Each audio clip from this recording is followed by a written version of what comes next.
Kon Chu, Mark Anthony P. Gaspi. I am a graduate of Bachelor of Industrial Technology, major in Food Technology 2015, Diploma in Teaching 2017 at Iloilo Science and Technology University, Miagao Campus. I am a net passer of September 2017 with SLRTC and Gurung Pinoy as my review center. Currently, I am a foreign language teacher at Sapitong Song School, Nakhon City, Tamarat, Thailand. I have been teaching here since 2018. My positive experience with SLRTC Gurung Pinoy is during that time, I need to be out of my classes because I have a sick mom and a sick dad, which were admitted at Double Doctors Hospital, so I need to travel back and forth. Now, Mame and Sararam, they will be sending me review materials, video clips, or any related articles which will help me in my review. They will also teach me and pray for me that I will be going to ace my lab examinations. Now, they're really committed to their advocacy, which is to help all aspiring educators to fulfill their dreams of becoming a licensed professional teacher. Their compassion to prepare you mentally, spiritually, emotionally, and physically is beyond words. SLRTC Gurung Pinoy is the right choice. For you to ace your lab examination, subscribe to Gurung Pinoy. Kapag Kap.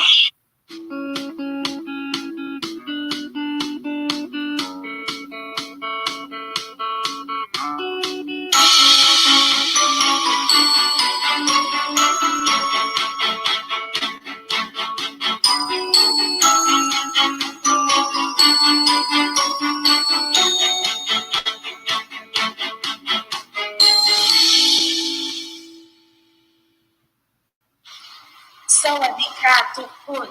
Good afternoon, everybody. My name is Junilyn Lu F. Palma from the Philippines, but currently I am living and working here or teaching here in Thailand since 2018. My course is Bachelor of Science in Industrial Education 2017 in Iloilo Science and Technology University. Teaching is my first love career. That's why I'm very passionate about it. Well, that's not only reason why I pursue teaching, but also I find it challenging and fun. Also, I love traveling so much. That's why currently I am teaching English as a foreign language here in Thailand. I am a lead passer September 2017 with SLRTC family. As my review center, I am very happy that I choose the right center. Their main focus is to achieve your goal, which is to be a teacher. They help us to prepare for lab, and I am thankful for all the ideas they give me. The techniques in answering for exam and for all the things that they taught me. I have learned so much from them. Also, the advices about relaxing and keeping myself calm at the exam. It really works. That's it, and I'm looking forward to see you and be a part of SLRTC family. Thank you. Kapag Kap. In life, people may come and go. Some will be remembered, and sadly, some will be forgotten. But one thing is for sure, I will never forget studying Review and Tutorial Center, especially the founders of the said Review and Tutorial Center, Teacher Mac and Teacher Ram. Good day, everybody. This is Devin Lester Ibanez, a licensed professional teacher, a proud member of SLRTC, and a proud SLR teacher. Way back 2017, as an elementary education graduate, one of the main challenges we had faced was the licensure examination for teacher. This exam will submit and validate your 4-year training and learning as a teacher to be licensed and be able to land a job in the field of teaching profession. The exam is nerve-wracking. Anxiety and many sleepless nights had been experienced. But because of SLRTC, the exam was like eating a piece of cake. I am a living testimony of how effective and accurate the Review Center's strategy and techniques in beating the lead.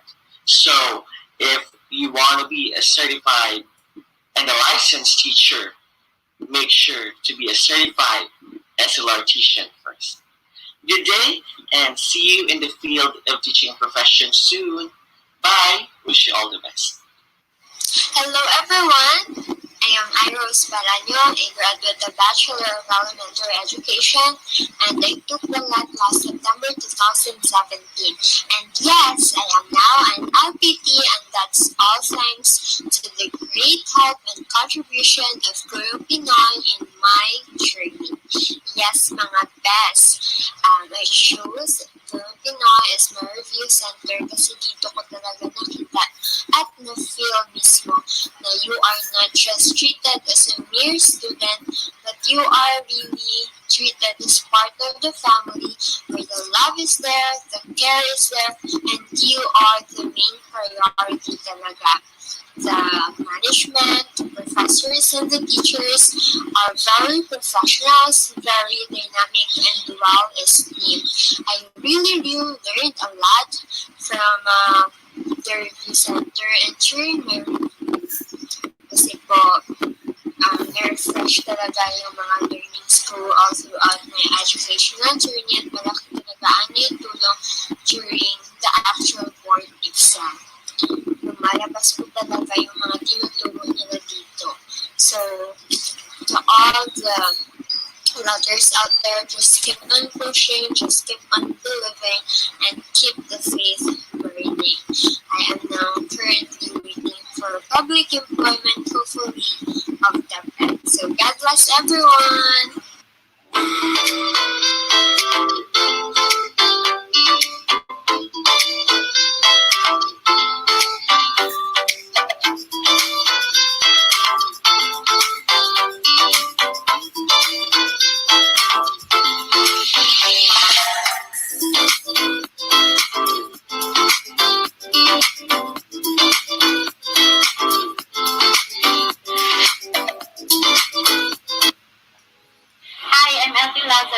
I'm a Bachelor of Secondary Education major in English. I'm currently teaching in Licol Montessori of Don Bosco here in Tigawad, Iloilo. And the review center that helped me a lot throughout my LET journey is Study-Link Review and Tutorial Center. I can say that choosing a review center requires a lot of careful thought since it is every taker's goal to pass the exam. And I did the right choice by choosing SLRTC. First, because they provided us with promising lecturers from different famous universities here in Iloilo. All the lecturers were amazing. They made us feel less pressured because they made the atmosphere educational but fun. And their teaching techniques was easy to keep in mind and very smooth. Secondly, Study-Link Review and Tutorial Center provided us with volume of lecture notes, which develop our critical and analytical thinking skills, especially in ProfEd, because all the questions in professional education are situational and the answers were very tricky. And lastly, the review staffs were very accommodating. They addressed all our concerns and queries promptly, and they made us feel motivated. So I think it is a good choice to choose SLRTC as your review center in the future, especially now that they are willing to adopt the new normal. I think all the new enrollees will enjoy the quality review that the study gives. So kudos to Team SLRTC. أجهزة إلكترونية أخرى يرجى إبلاغ أحد من لاحين مكسورة.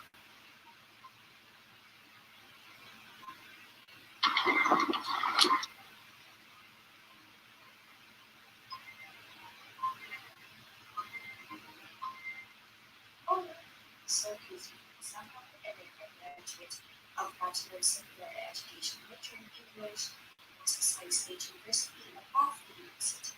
I took the licensure examination for teachers in 2018 and became a licensed professional teacher with the help and effort of studying everyone.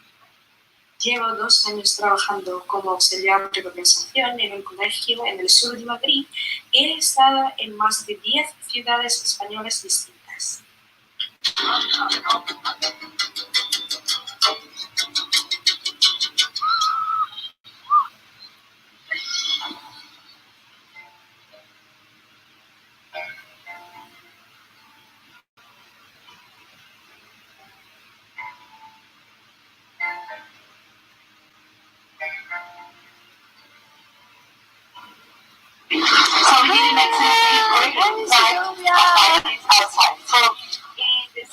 actually taking.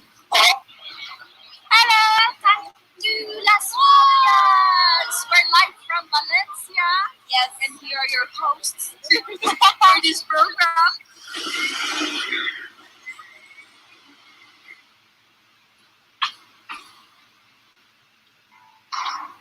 Okay, normal concern footprint is a more it's actually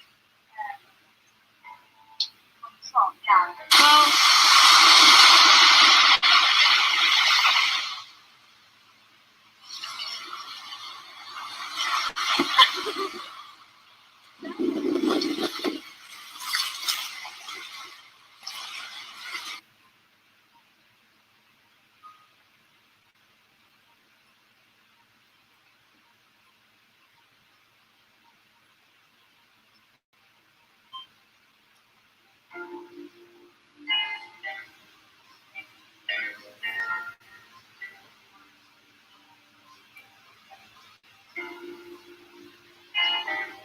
My first encounter with the SLRTC family was unplanned but rather wholesome.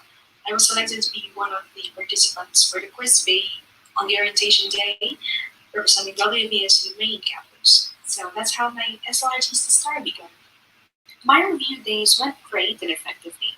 Though I missed several classes where I need to go to Manila to process my visa, Mom Meg and Sir Ram would still hand me over the materials to assure that I won't lose track of the review timeline. The entire review days didn't only involve lectures and exams, but there were also days when we tend to enjoy ourselves with the company of our newly formed friends from different colleges and universities. One of those days was the acquaintance party when I got selected to represent my class, the Team Piaget, for a pageant in which I won Best in Talent and the second runner-up.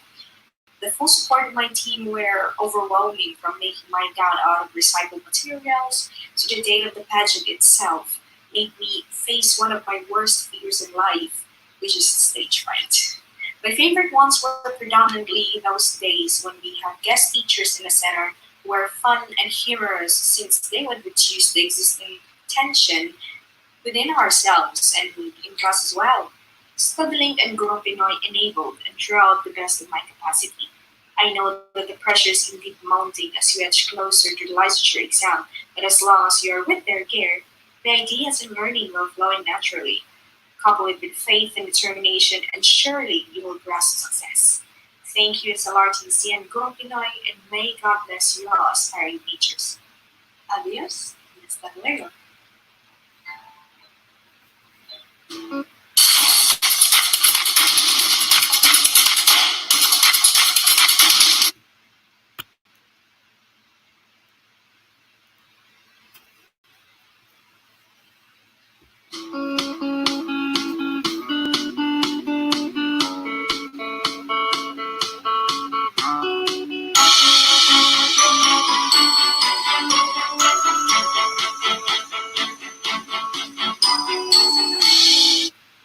Sawadee Tukon, Chu, Mark Anthony P. Desti.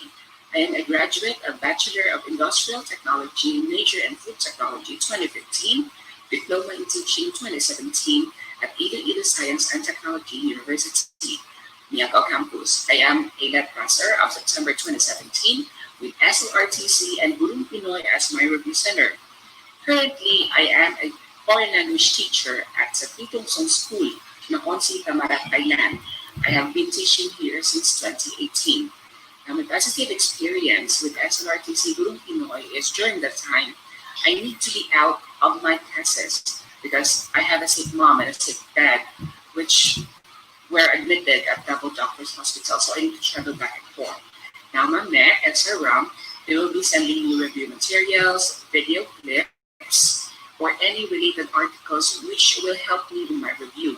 They will also teach me and pray for me that I will be going to ace my examinations. Now, they're really committed to their advocacy, which is to help all aspiring educators to fulfill their dreams of becoming a licensed professional teacher. Their compassion to prepare you mentally, spiritually, emotionally, and physically is beyond words. SLRTC Gurong Pinoy is the right choice. For you to ace your lab examination, subscribe Gurong Pinoy. Kapag ka.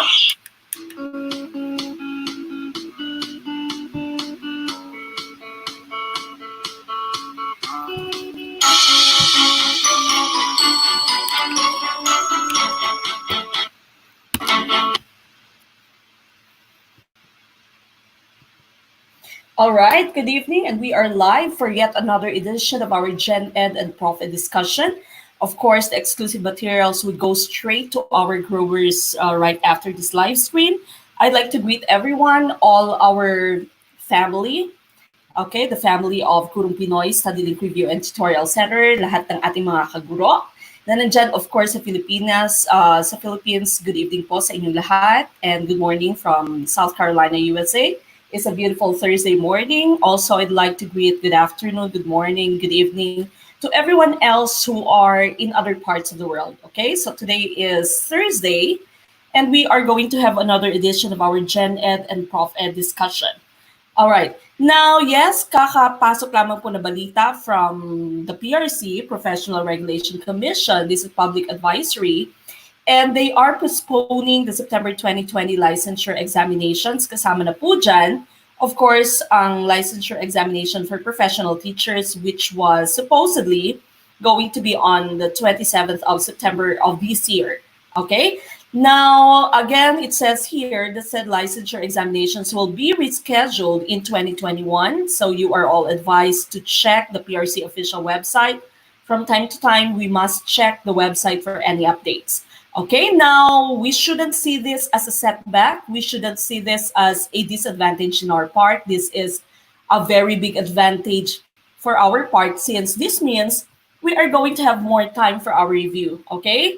But of course, in our case lang, ipopostpone lang din natin ang ating majorship. Okay? We have already opened sana your pre-registration for our majorship. Okay na sana yung mga lectures natin for some of the majors that we have posted through our Facebook page in our official Facebook page, which is also Gurong Pinoy. But sadly, we have seen this announcement today, and many of you have also informed Gurong Pinoy Study Link today. Okay, so again, that means we are going to have so many things to discuss pa in our live streams, and even in some other videos that we can post here on YouTube. Okay, so this is a very big advantage on our part. Again, this is advantageous because this means we are going to have more time to prepare for the LEP. Okay, so that means mas marami tayong time na maaari natin i-google para sa ating pagre-review,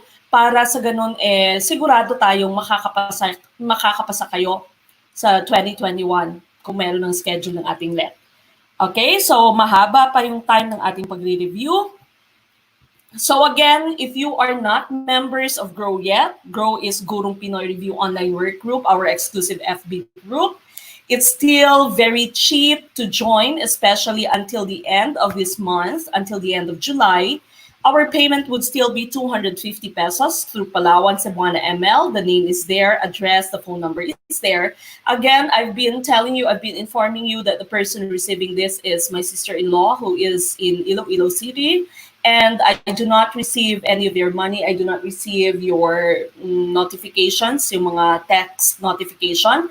That's why we are asking you to send us your receipt through our Facebook page.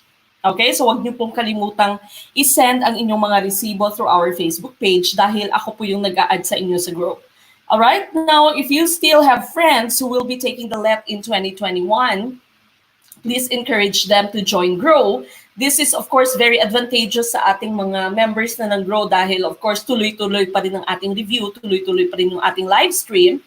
And of course, our schedule for this month would still be Tuesday, Thursday, Saturday at 7 p.m. Today is July 23rd. Okay, we still have a few days before the end of July. And then after that, I will be announcing the next schedule for next month. Okay, so again, tuloy-tuloy po yung review, tuloy-tuloy po yung materials in GROW. Okay, so this is very advantageous to all of the members of GROW since marami tayong pwedeng isend sa kanila, mas marami, mas mahaba yung time natin for our review. All right, so again, our schedule would still be the same for the entire month. Tuesday, Thursday, Saturday, 7 p.m., which means that the next time I see you will be on Saturday at 7 p.m. Okay? But then again, I'd like us to please like this video so that we can start with tonight's discussion. So again, we are going to have 15 items, Gen Ed, 15 items for ProfEd. Please write your answers in your notebook, check your own work, be honest, and we will see if you have already indeed improved and that you'd be ready to take the LET in 2021. Okay, please like this video. Let me just read some of the comments that you have. Shout out kay Sir Game Aspiring. Siya yung early bird natin today. Okay, the very first to comment today. And I've seen some people who are first-timers. Welcome po. Ma'am Carmina Domingo, first time po ba? Ma'am Tita Bantasan. Ma'am Asmin Dumandan from Bukidnon. Ma'am Checky, we missed you last live stream. Wala si Ma'am Checky last live stream natin. Ma'am Jovelyn Gomora, first time po ba? Good morning po. Ma'am Kablao Queenie Marie, good evening. First time po ba, ma'am? Ma'am Linlin Arpon, good evening. Yeah, she said first time ko po dito, but I've already watched your previous videos and it helped me a lot. God bless po. Keep safe din po. Sir Barbosa Squad, good evening. First timer yata si Sir. Sino pa ba first time dito? Again, go ahead and like this video so that we can start. Sir Malvin Pimentel from Laguna. Ma'am Gia Cardiel from Bicol. Good evening po. Good evening sa lahat. Maraming salamat, Congressman Miguel, for sa ating maagang ayuda. Maraming salamat po. All right, again, please don't forget to like this video. And if you haven't subscribed yet, make sure that you subscribe to our YouTube channel. Also, please do like our Facebook page. Okay, Facebook page would be Still Gurong Pinoy. Okay, now we're about to start. Now, again, of course, we are really welcoming our first-timers. If it is their first time to be with us, of course, we would like to thank them for tuning in. We have already been doing this live stream for almost a month now, more than a month na. I've started live streaming in February, pero yung regular na live stream, Tuesdays, Thursdays, Saturdays, I did this just for this month of July. Okay, so we would like to thank all our first-timers, those people who I've already mentioned. But of course, I'd like to thank more yung ating mga parokyano. Kayong nandyan gabi-gabi, Tuesdays, Thursdays, Saturdays, 7 p.m.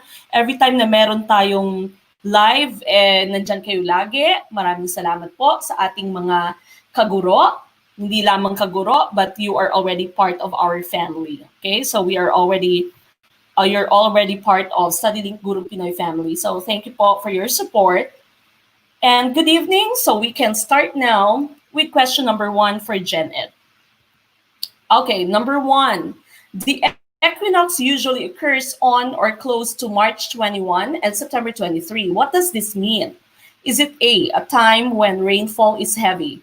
Time when days are longer than the nights? Letter C, time when days are shorter than the nights? Or letter D, time when day and night are of equal lengths? Ano kaya yung tamang sagot natin for question number 1? This is in the category Vocabulary English. Sir Ben-Hur from General Santos City, good evening. Ma'am Rafaela Joy, good evening. Our news, wala yung escort.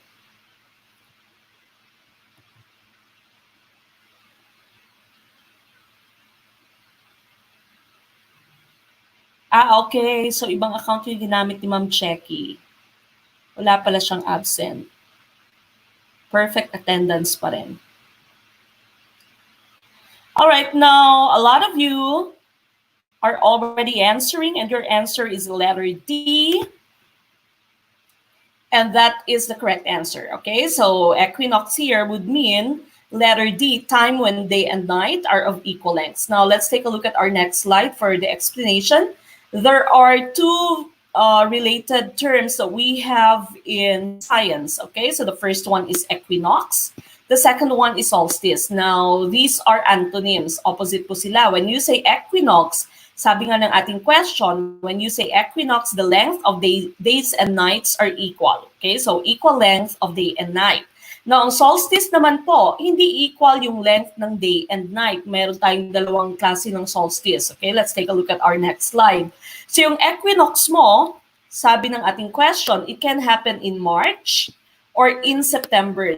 So again, equinox would mean the length of daytime and nighttime are equal. Okay, their lengths are equal. Now, yung solstice mo naman, as I have mentioned, the length of day and night are not equal. So meron kang June solstice, or sometimes we call this summer solstice. Meron ka ding December solstice, or we call this the winter solstice. Okay, winter solstice po to. So when you have your June solstice, your summer solstice, this means daytime is longer than nighttime. Mas mahaba po yung liwanag kesa sa dilim. This is what happens now in the US. Dito sa amin, kahit na 7 p.m.,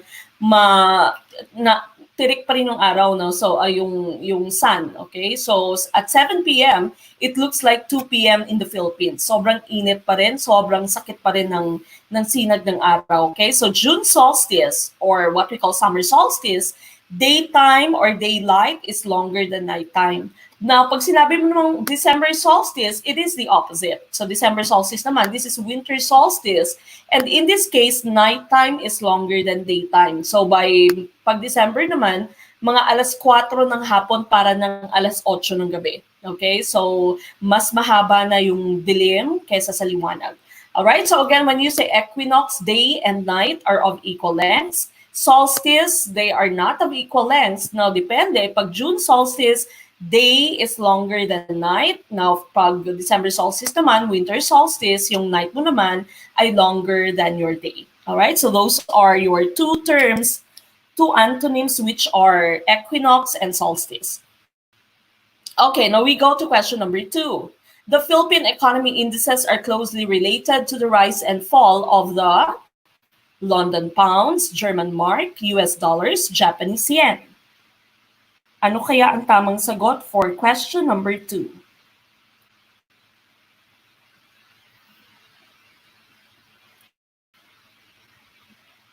Okay, what do you think is the correct answer for question number 2? Sir Chris Gutierrez, good evening po. Ma'am Deborah Joy Magmanlak, good evening.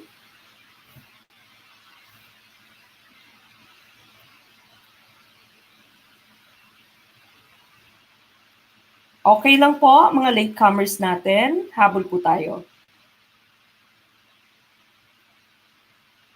Okay, now number 2. Thank you, Sir Nat, for liking this video. For some of you who are not done yet, please do like this video.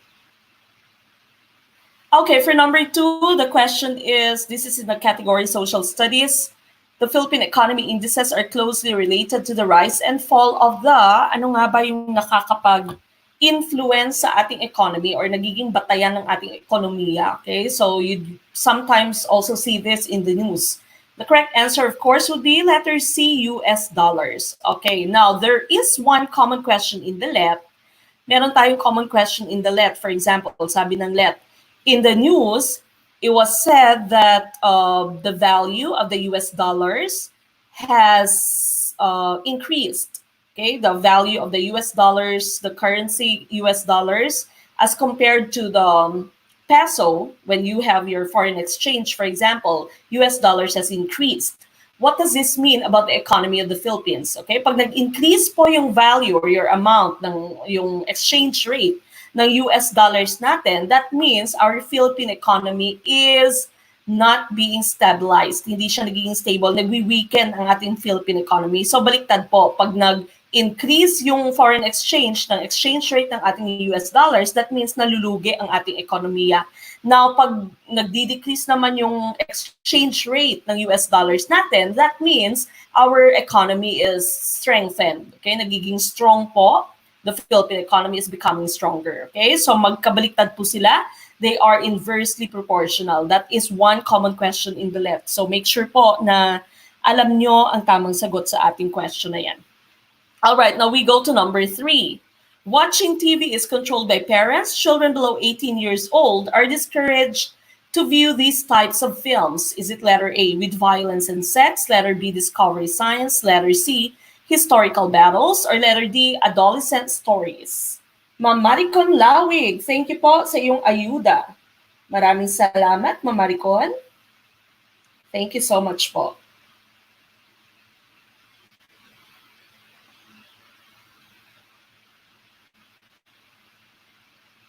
Okay, what do you think is the correct answer for number 3? Ano nga bang pinagbabawal para sa ating mga kids who are below 18 years old? Okay, is it films with violence and sex, discovery science, historical battles, or adolescent stories? Now, so many of you are answering with the letter A, and that is the correct answer. Okay, so with violence and sex, yan po ay bawal, or hindi naman siya bawal, pero dinadiscourage lang for our kids who are below 18 years old. Or kung maaari, pag nanood sila, dapat may guide nga na magulang. Okay, so palagi nyo itong naririnig, no? Ang programang ito ay rated SPG. Maaaring may masiselang tema, lengguwahe, karahasan, sexual, horror, or droga na hindi angkop sa mga bata. So, striktong patnubay at gabay ng mga magulang ang kailangan. Okay, so that's number 3, letter A. Letter A po for number 3. Now, we go to number 4. A student discovered a new formula for decreasing the population of ants. She submitted the research to a teacher who claimed that the research is hers. The teacher violated the right to choose, human rights, right to intellectual property, or letter D, right to live within one's means.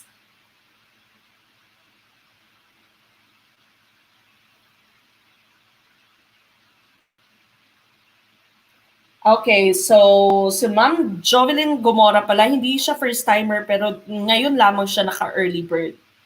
Okay, ngayon siya hindi na late. Very good po. Ma'am Elin Tino.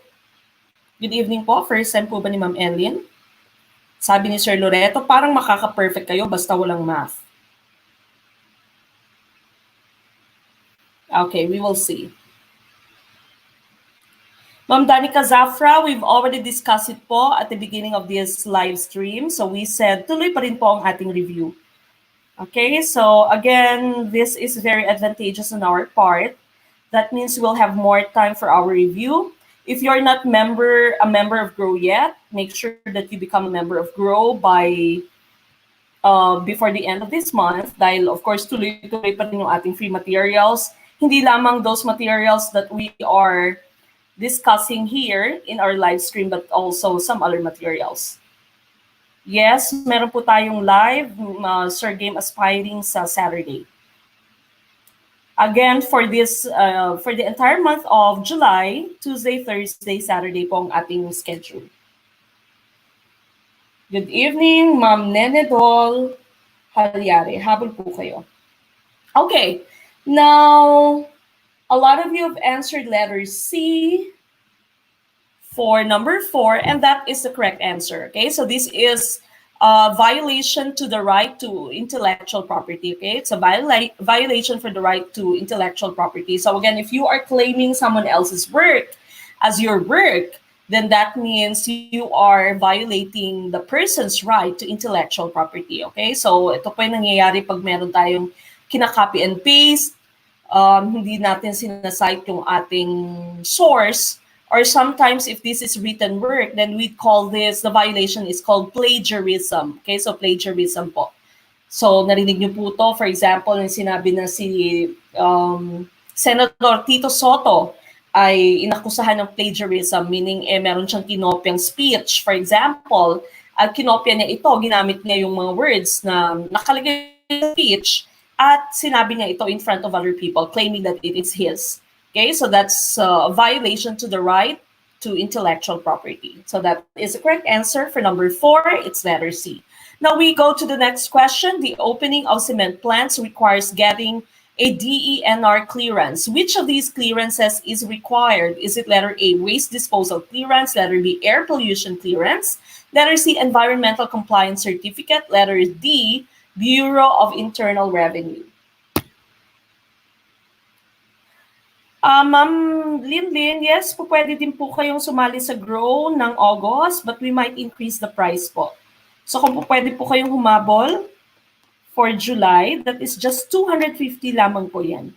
Good evening po, Sir Poimnisha.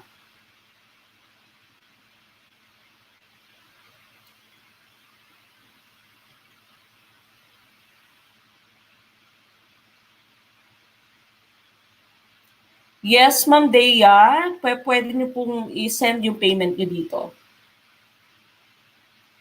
I-screenshot niyo lamang po at i-send sa akin yung screenshot through our Facebook page. Good evening, Ma'am Marilu Cabanilla. Okay, now a lot of you are answering, and your answer is letter C. Okay, and that is the correct answer, of course. Okay, so environmental compliance certificate. This is also a common question in the LET, but sometimes po, yung binibigay na choice ng LET would just be ECC. Okay, so make sure that you also know ECC would mean the same thing. Okay, so environmental compliance certificate, that is the correct answer. Number 5, correct answer, ECC. Now we go to number 6. Children are fond of pets. One time, a pet dog growled and bit a child. How will the owner handle the situation? Is it letter A, kill the dog? Letter B, tie the dog, feed it regularly, and observe. Letter C, use the dog's brain to treat the wound. Letter D, observe the dog before injecting the anti-rabies.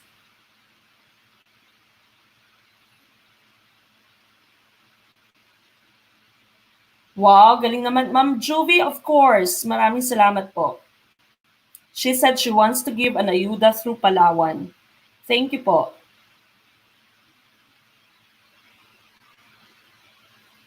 Ma'am Michelle Ememensi, if you'd want to join Grow, the details po are found at the beginning of this video. Balikan nyo na lang po later.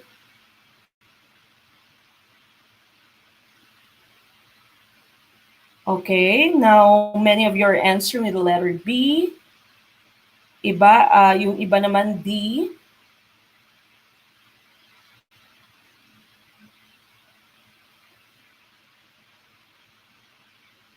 All right. Okay, now let's go back to our question. Again, the question, children are fond of pets. One time, a pet dog growled and bit a child. How will the owner handle the situation? The correct answer would be letter B. Tie the dog, feed it regularly, and observe.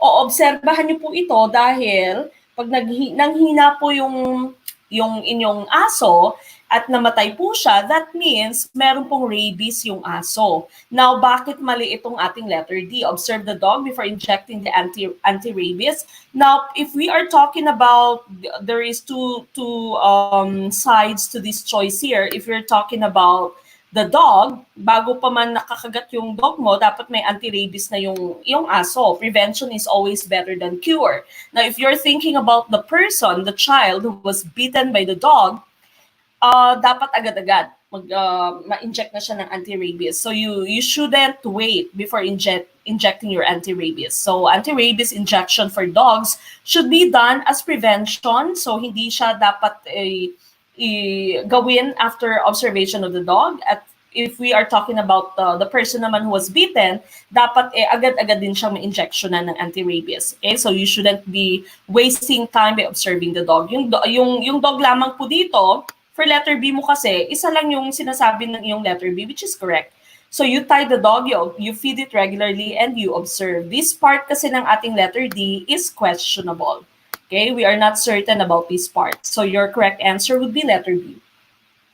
Okay, now we go to number 7. Local peace negotiations should be the primary concern of which office? Is it letter A, the church hierarchy, letter B, the Philippine National Police, letter C, Philippine Marine SWAT Force, or letter D, local, municipal, and provincial executives?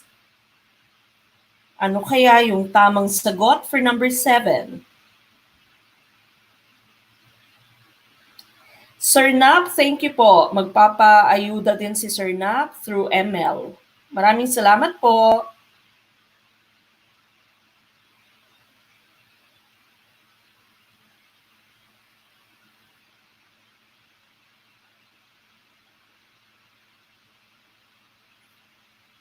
Okay, so again, we're already at number 7. And some of you are already sending your answers.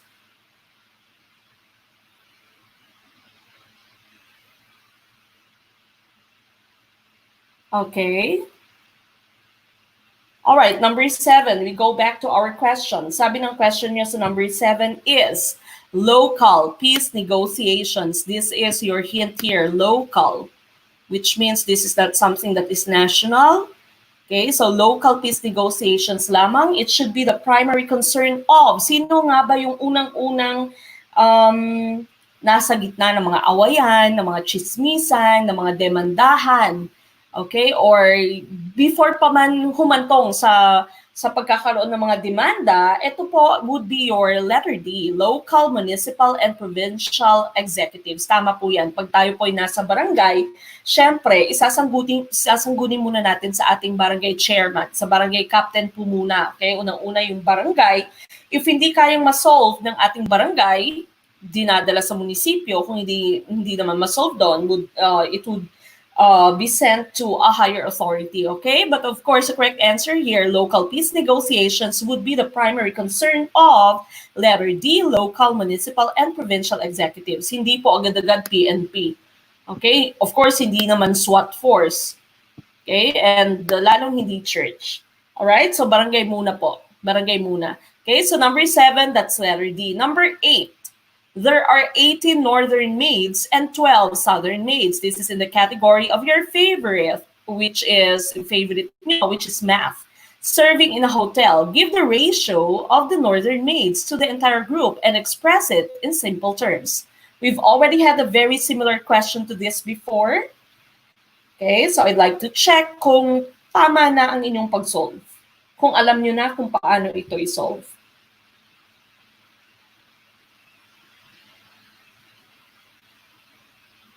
Okay, so sabi ni Ma'am Jerry Lynn, no, tama yung sagot niya dahil nanonood siya ng Tulfo.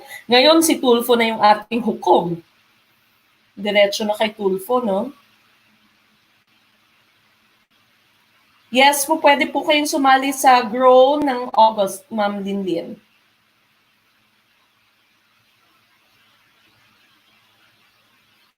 Okay, now iba-iba na yung sagot ninyo for number 8. May A, may B, may C. Kaya niyo po yan, Ma'am Marites.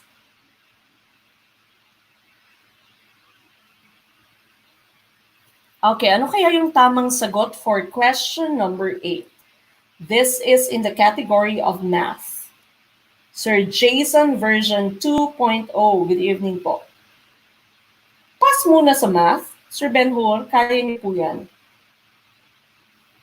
All right, now let's go back to our question here. Sabi ng question number 8 mo, there are 18 northern maids and 12 southern maids serving in a hotel. Now, you are asked to give the ratio of the northern maids to the entire group and express it in simple terms. Now, the first step that we should do would be to get the total number of maids that we have. We have 18 northern maids, so that's 18. And 12 southern maids, that's 12. So total number of people that we have here, total number of maids would be 30. Now, ang question is the ratio of northern maids to the entire group. Okay, be very careful po when you're looking at this part of your question. Okay, so titingnan nyo kung ano nga ba yung kino-compare. So if it's the northern maids to the entire group, that means that's 18 out of 30. Again, 30 here, we took this by adding the southern maids and the northern maids. Now, of course, the GCF of 18 and 30 is 6. 18 divided by 6, that's 3. 30 divided by 6, that's 5. So the correct answer would be letter A, 3/5. Okay, so 3 out of 5, that's 3/5. All right, so again, number 8 natin, that's letter A, 3/5. Now, what if the question is give the ratio of the southern maids to the entire group? If your question is to give the ratio of the Southern maids to the entire group, that means that would be 12 out of 30. So kung ganyan yung tanong, yung answer nyo would be 2/5. Okay, 12 divided by 6 is 2, 30 divided by 6 is 5. What if the question is the ratio of the northern maids to the southern maids? Then that means your ratio would be 18/12, or that would be 3/2. Okay, so that's why sinabi ko sa inyo, be very careful when you're reading this part of your question. Dapat alam nyo kung ano yung ating kino-compare, kung anong ratio yung kinukuha nyo. Okay, so dapat po careful tayo. All right, so again, the correct answer for number 8 is letter A. Now we go to number 9. The hostage victims were heard asking their rescuers to hold on to the fort. What does it mean? Is it letter A, surrender in arms, B, rescue them fast, letter C, keep on with the fight, or letter D, disregard the peace negotiations? Ma'am Joy Dairet, thank you so much po sa inyong maagang ayuda. Maraming salamat po sa inyong pakape. Ma'am Joy, maraming salamat po.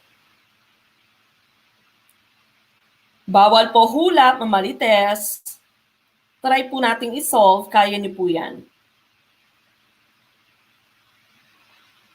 Okay, sabi ni Ma'am Arlene Garcia, math pa more kanina, no? Oh, si Sir Loreto nag-change ng answer, naging tama. So hindi, sabi ni Sir Loreto, hindi pa naman sinasabi kung anong correct answer. Nag-compute pa daw siya. Okay, so again, sabi ko nga sa inyo, usually your first choice would be the correct choice. So unless you have a very valid reason to change your answer, do not change your answer. So in this case, sabi ni Sir Loreto, nag-change siya kasi nag-compute siya. So that means you can change your answer. Tama naman, no? Tama nga naman. Hindi ko pa nasasabi kung anong tamang sagot. Pero pag wala kayong reason, wag nyo nang i-change yung first choice nyo. Because usually that would be the correct choice.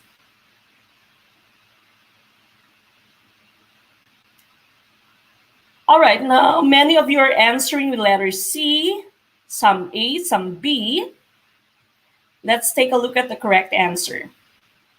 All right, so sabi dito, yung hostage victims daw ay nagsabi sa kanilang mga rescuers to hold on to the fort. Now, this is one idiom that we have here, hold on to the fort. So, ano nga ba yung ibig sabihin ng hold on to the fort? Fort, of course, would be like your campo. Okay, ang inyong campo. Okay, hold on to the fort. And the meaning of this is letter C. Tama po yan. Keep on with the fight. Continue fighting. Okay, continue fighting. That's letter C for number 9. Okay, so letter C is the correct answer. Now we go to number 10, the impeachment of ERAP made Filipinos too. Letter A, listen to the proceedings. Letter B, hate administration trials. Letter C, understand the judge's comments. Letter D, appreciate the democratic process of the government.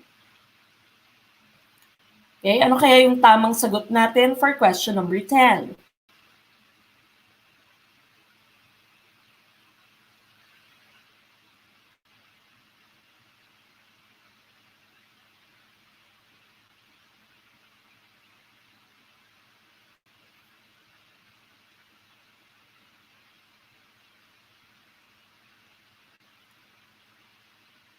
Okay, number 10, what do you think is the correct answer?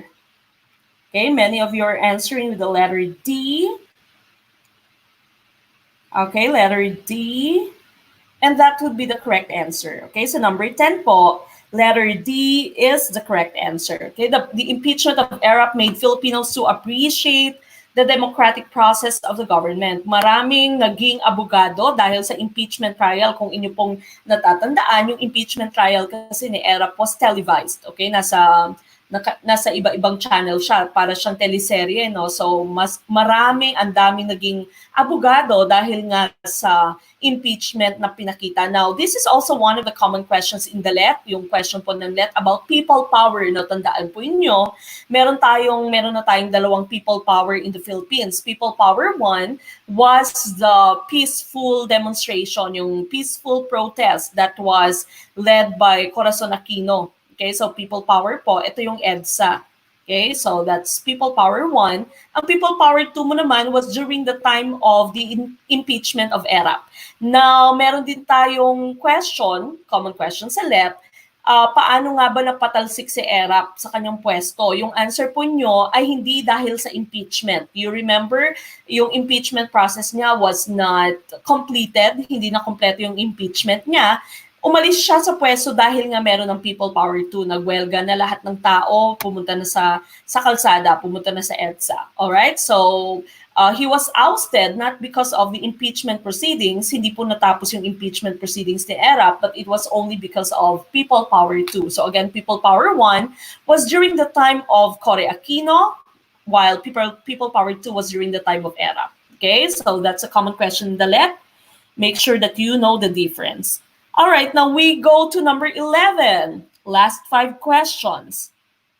After 2 pregnancies, some mothers lose a pair of teeth or so. What could be the cause? Is it letter A, lack of vitamin D and other minerals in diet during pregnancies? Letter B, diet during pregnancy lacks sulfur. Letter C, too much sweets in the diet. Or letter D, poor brushing habits. Okay, ano kaya yung tamang sagot for number 11? Meron tayong, some of you are aiming for a perfect run, perfect score for our GenEd. Sana, no? Let's cross our fingers. Sana walang mali.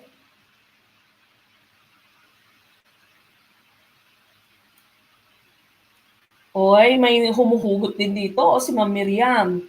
Hindi lahat ng nagpapalit at ipapalit tama. Minsan mali din lahat. Good evening, Ma'am Gracious Lehesta. Habol po tayo. Okay, now so many of you are answering with the letter A. Buti nakahabol Sir Carl Domingo. Okay, and for number 11, the correct answer is letter A. Okay, the lack of vitamin D and other minerals in diet during pregnancies. That's why it's very important for us, if you are pregnant, for women who are pregnant, for mothers who are pregnant, it's very important for you to have prenatal. Okay, dahil sa prenatal natin, binibigay lahat ng supplements na kailangan natin. Okay, dahil pag tayo ay pregnant, iba po yung nagiging needs ng ating body. Now, lack of vitamin D, we know that vitamin D, sunshine vitamin, this is needed for the absorption of calcium, which is important, of course, for our teeth and bones. Now, please do make sure that you check our videos on vitamins and minerals. Meron po tayong video sa ating GenEd na playlist, which is vitamins and minerals. I-check niyo po yan. Lumalabas din po ito sa LET. May questions po sa LET about deficiency in vitamin A. Anong tawag mo pag kulang ka sa vitamin A? Anong tawag mo pag kulang ka sa vitamin D, sa vitamin E, vitamin K, and so on.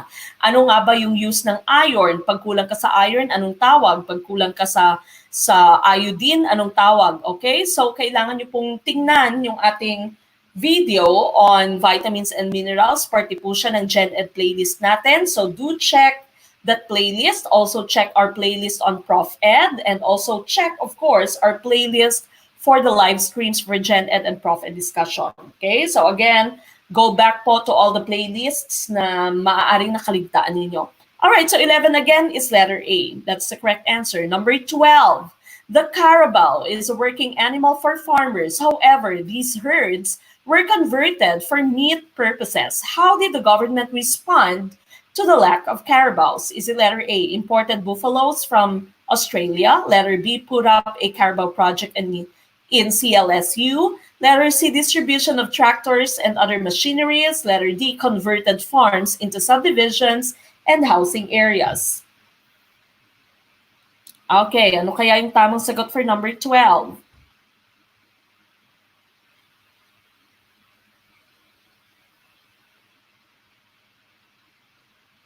Okay.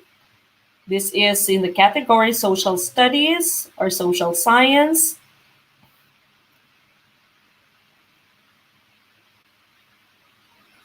Ano kaya yung tamang sagot for question number 12?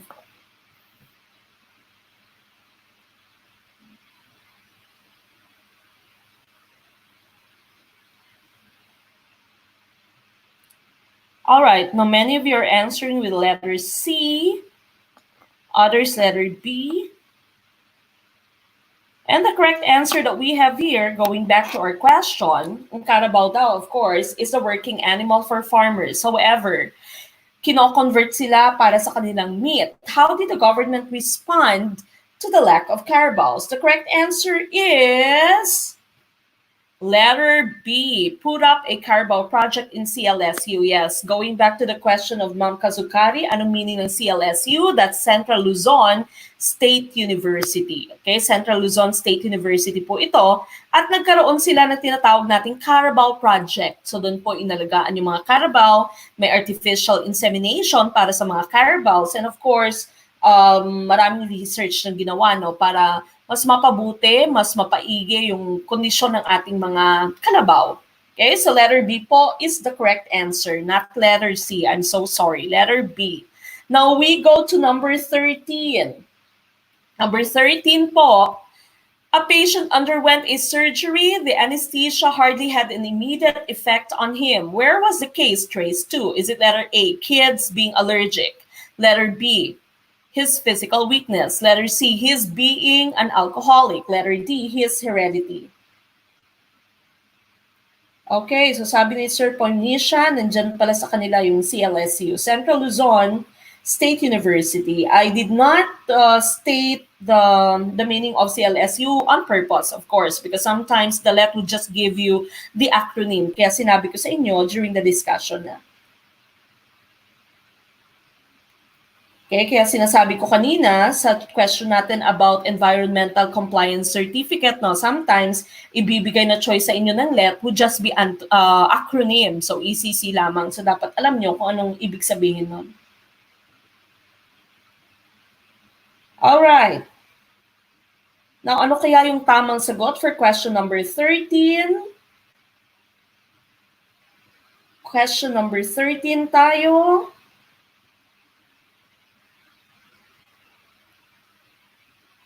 Okay, so iba-iba na yung sagot ninyo for question number 13. A patient underwent a surgery. The anesthesia hardly had an immediate effect on him. So, merong pasyente na, anong ibig sabihin to? Merong pasyente na ooperahan. Tapos, of course, in-injectionan siya ng anesthesia. Pero wala masyadong nag-iepekto yung anesthesia sa kanya. Bakit? Where was the case traced to? Is it letter A, kids being allergic? Letter B, his physical weakness? Letter C, his being an alcoholic? Or letter D, his heredity? The correct answer is letter C, his being an alcoholic. Okay, so C is the correct answer. All right, so whenever you are alcoholic, minsan walang epekto yung anesthesia sa inyo. Okay, dahil nga maraming alcohol sa inyong katawan, no? Nanginginig na kayo dahil sa kakainom nyo, pagiging alcoholic nyo. So letter C po yung tamang sagot dito, and the anesthesia would not have a lot of effects because of the person being alcoholic. Okay, so letter C is the correct answer for number 13. All right, now before we go to 14 and 15, please send me your scores for our GenEd out of 13. Ilan po ang inyong tamang sagot? Okay? Ilan yung tamang sagot nyo out of 13? 9 out of 13, 12, good job, 10, good job, 11, 8, 10, 12, 12, 11, 10, 10, 9, 11. Okay, 13. Sir Kelly J, 13. Sir Loreto, 13. Magpapaputol na sana ng kamay niya sa Sir Loreto kung namali yung sagot niya. Okay, Sir Poinisha, okay lang po yan. Balikan nyo na lang po later yung inyong mga nakaligtaan. Alright, so good job. Very good, very good.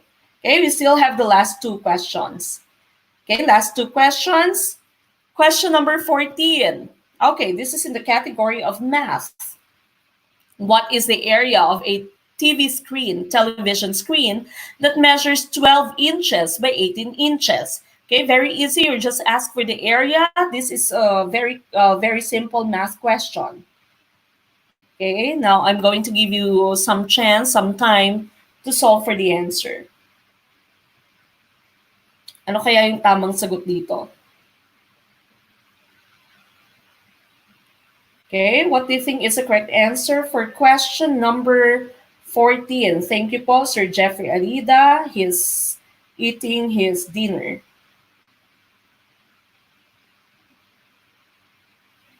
Okay, question number 14.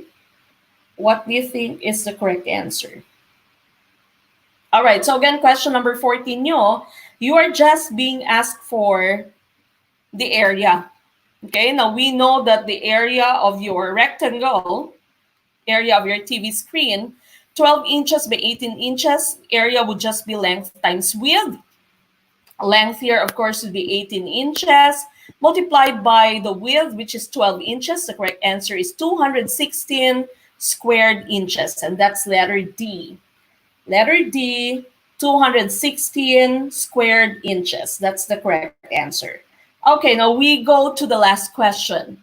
The first day of September is on a Wednesday. What day will be the last day of September? Is it letter A, Wednesday, letter B, Monday, letter C, Thursday, or letter D, Friday?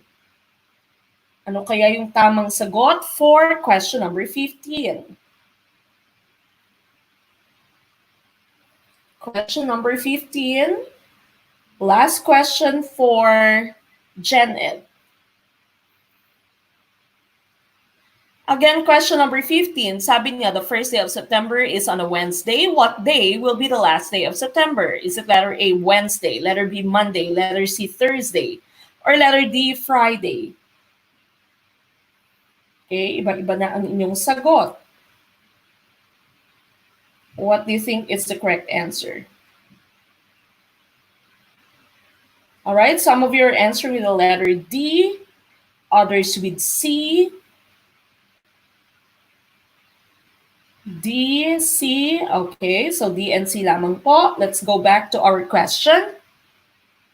Sabi ng question mo, the first day of September is on a Wednesday. What day will be the last day of September? Na marami sa inyo yung nagsagot na letter D. Okay, so you assumed that September has 31 days. The first step po here is to find out whether September has just 30 days or 31 days nga ba yung September nyo. Now, how will you know? Paano nyo malalaman kung 30 days lamang ba siya or 31 days lamang ba siya? Nakikita nyo po itong buko ng inyong fist. Okay? So every time na may buko diyan, buko po ba? Basta buko siya sa Iloilo, no? So buko. Now sa buko nating ito, this would represent those months with 31 days. So January has 31, February does not have 31. So pag leap year, 29 days siya. Pag hindi leap year, 28 lamang siya. March has 31 days. April does not have 31 days. It has 30 days only. May has 31 days. Then June, 30 days. July has 31 days. Okay, so July has 31 days. Nasa buko din siya. Now, after that, you still use the same buko for August. August also has 31 days. Both July and August have 31 days. Okay, dahil nga, explain ko mamaya bakit yung July and August both have 31 days. Okay, so again, January, Feb, March, April, May, June, July. Okay, then August still has 31 days. June, July, August, September only has 30 days. So 30 days lamang yung September.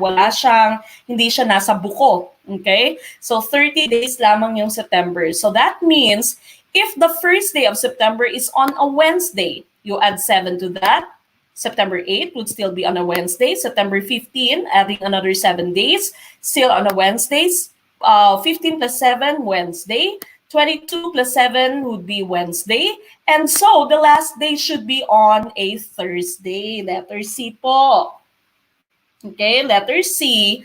Thursday is the correct answer. Okay, so the last day would be on a Thursday because September only has 30 days. Hindi po letter D, hindi po Friday. Pero dahil wala siyang 31 days. 30 days lamang po ang ating September. Now, going back to the fact that I've told you, sabi ko kanina, July and August both have 31 days, okay?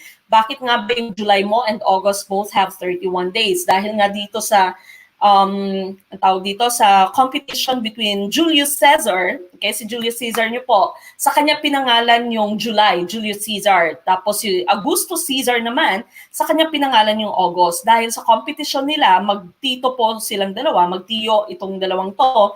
And there was very stiff competition between the two of them. So gusto nila yung parehong buwan na pinangalan sa kanila, July for Julius Caesar and August for Augustus Caesar, parehong may 31 days. Ayaw magpatalo yung isa't isa. Kaya nga, kinuhanan ng isang araw yung February. Kaya kulang itong days mo for February. February mo would have only 28 days pag hindi siya leap year. It would have 29 days pag leap year. Now, sinabi ko na ito sa inyo dati, you will know if a year is a leap year kapag divisible by 4 siya.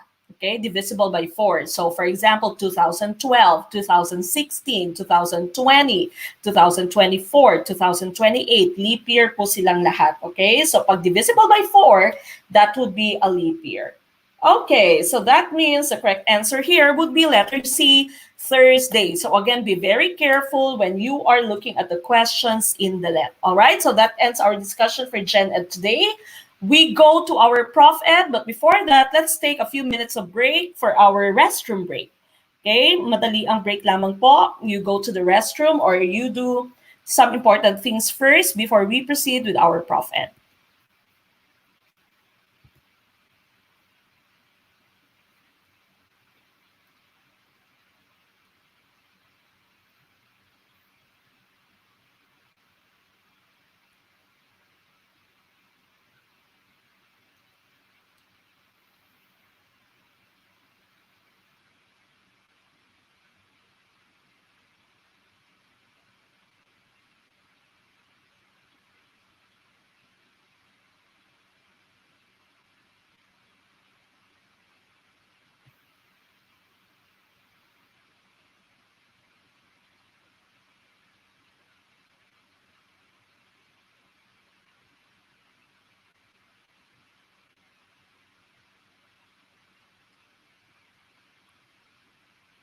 All right, we will be back by 7:55. Balik po tayo ng 7:55.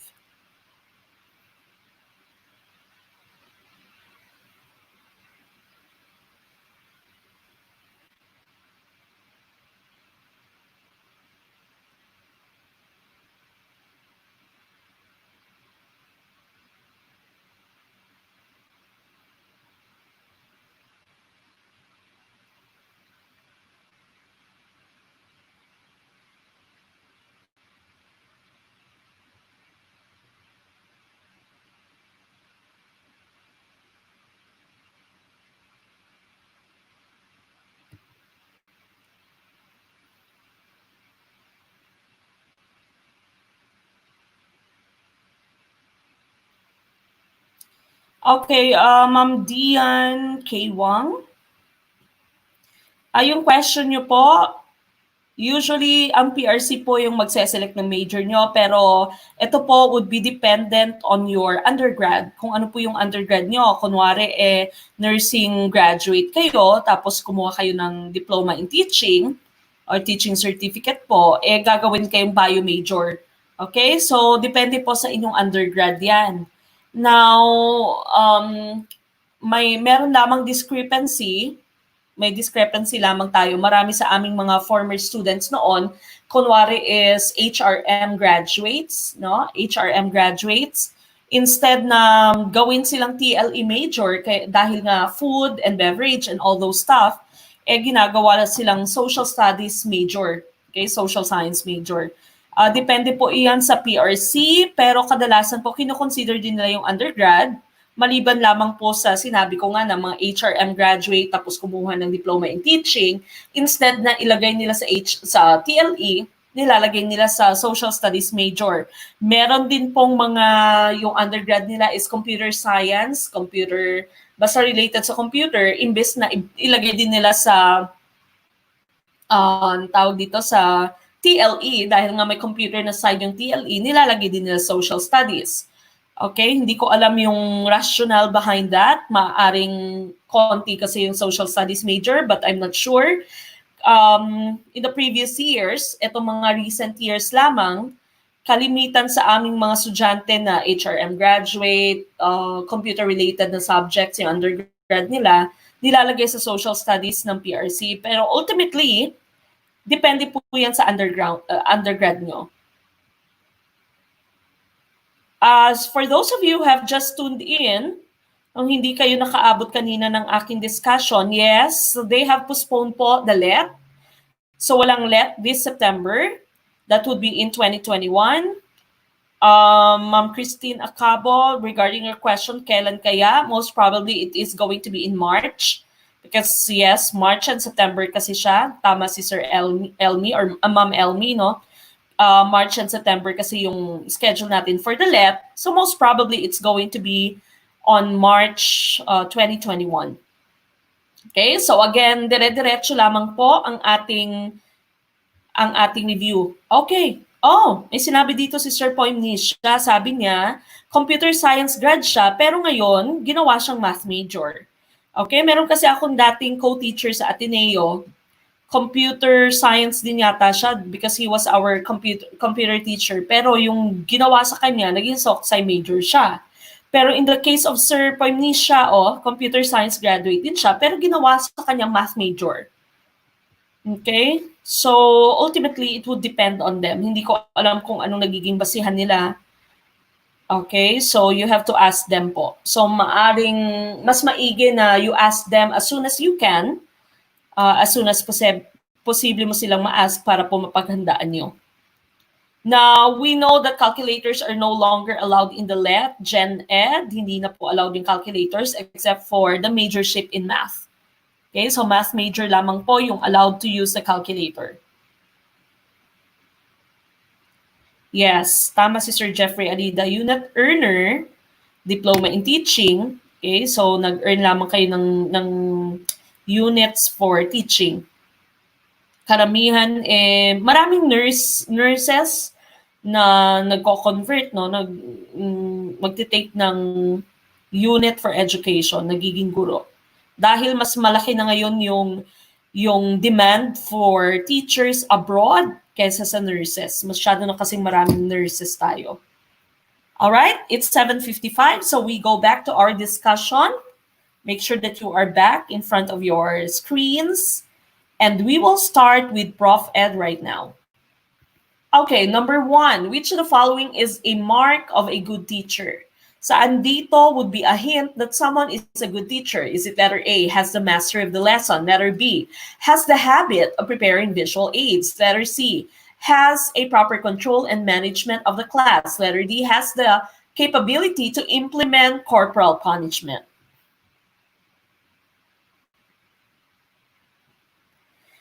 Sir Ben-Hur, regarding your question po, you have to call PRC and tell them that you'd want to change the place of examination. Okay, so ito din si Sir Loreto, no? So, College of Computing in Information Tech. So, something related to computer din siya. Nilagay siya social science major.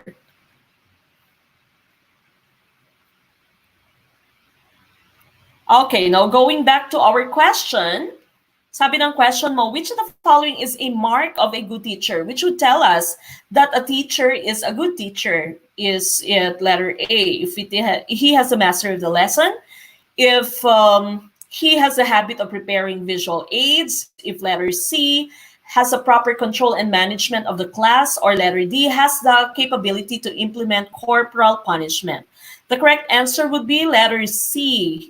He is or he has a proper control and management of the class. Okay? So kasama na po yan dyan lahat.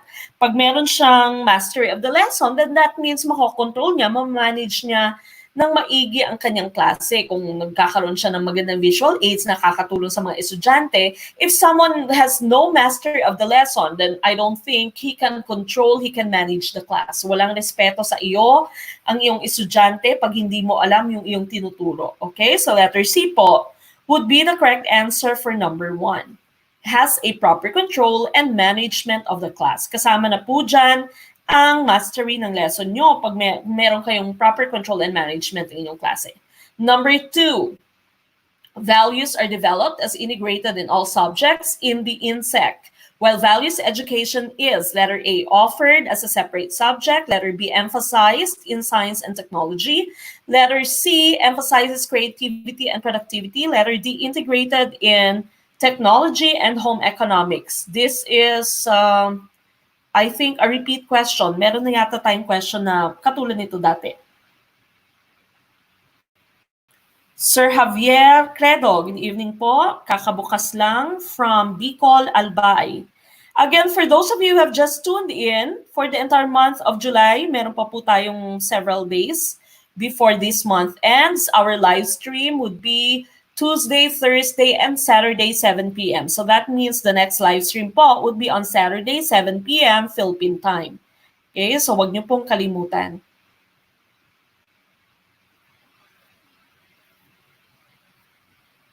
All right, now what do you think is the correct answer here? Okay, so again, values are developed as integrated in all subjects in the INSEC National Secondary Education Curriculum, our new secondary education curriculum, where values education is offered as a separate subject. That's letter A. That's correct.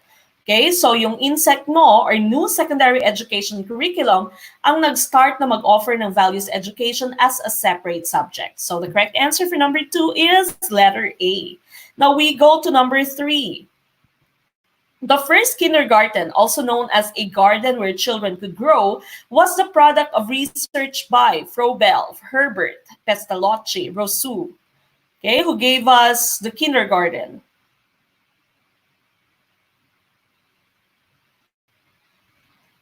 Okay, kaway-kaway daw sa mga taga Bicol, sabi ni Ma'am Caroline.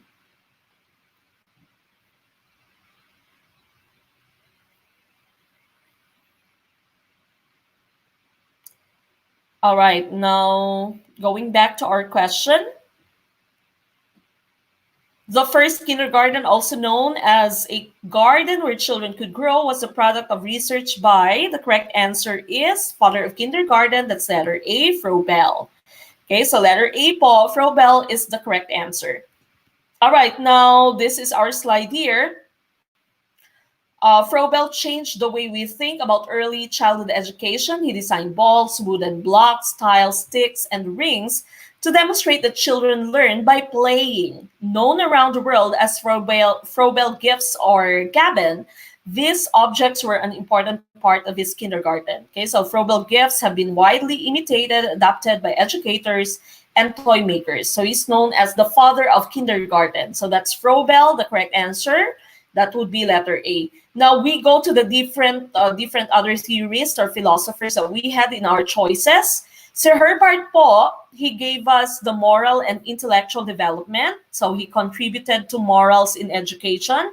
He gave us 5 ideas to found moral character. So moral character education, this is by Herbert.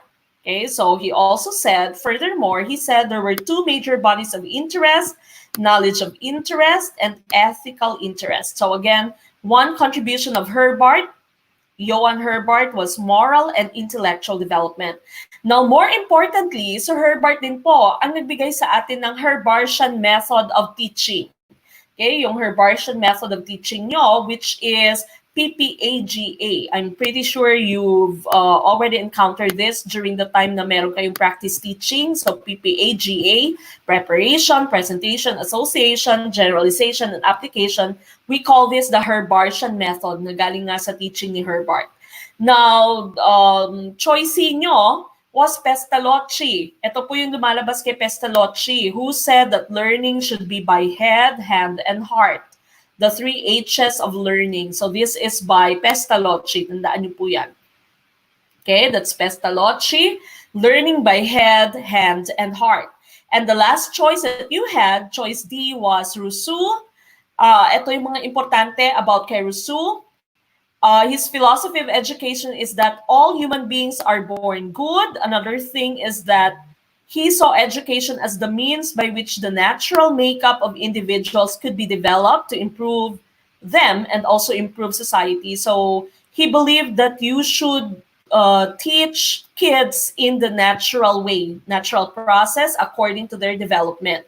Okay, so you shouldn't be teaching geometry, for example, for someone who's just in grade 1. Okay, so naturalism, yan yung belief ni Rousseau. And he also believed that all human beings are born good. And of course, he wrote the book Emile concerning education and extracts. And he used his son, yung anak po niyang lalaki, yung ginamit niya as the subject in his research. Okay, so that's Rousseau. And that's your choice D. But the correct answer, of course, was Froebel. Okay, so Froebel, choice A, is known as the father of kindergarten. All right, now we proceed to the next question. Number 4, the following is true in the development of understanding in every childhood, except sensory experiences, ability to ask questions, ability to reason and to see relationships, ability to explore their environment. Okay, ano kaya yung tamang sagot for number 4? Kaway-kaway sa mga taga-Isabela, Ilocano, Ilocos. Naga City, Ma'am Faith Manaog, father of kindergarten, that's correct. Sabi ni Ma'am Wenalyn. Ma'am Dea, you have sent 125. I assume this is half of your grow payment. Tama po ba? Sir Germon Eugenio, welcome back po. Galing pa sa work sa Sir Germon. Go lang po ng go, don't give up. Watching from the city of Pines, Baguio, Sir Efren Esteban. Good evening po, welcome sa ating live stream. First time ba ni Sir Efren? Herbert Bautista, sabi ni Ma'am Christine.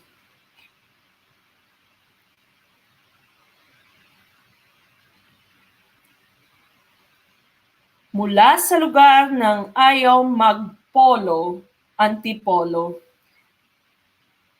Bayan ng mga Barako, Tanawan, Batangas, Sir Jeffrey.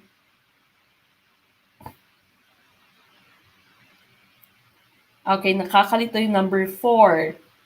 Watching from Lanao del Sur, Sir Abdul Habir Alonto.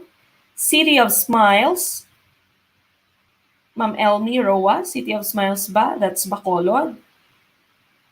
Watching from Samar, Ma'am Mary Ann Cabarles. Okay. Second time pala ni Sir Efren. Nag-drop out.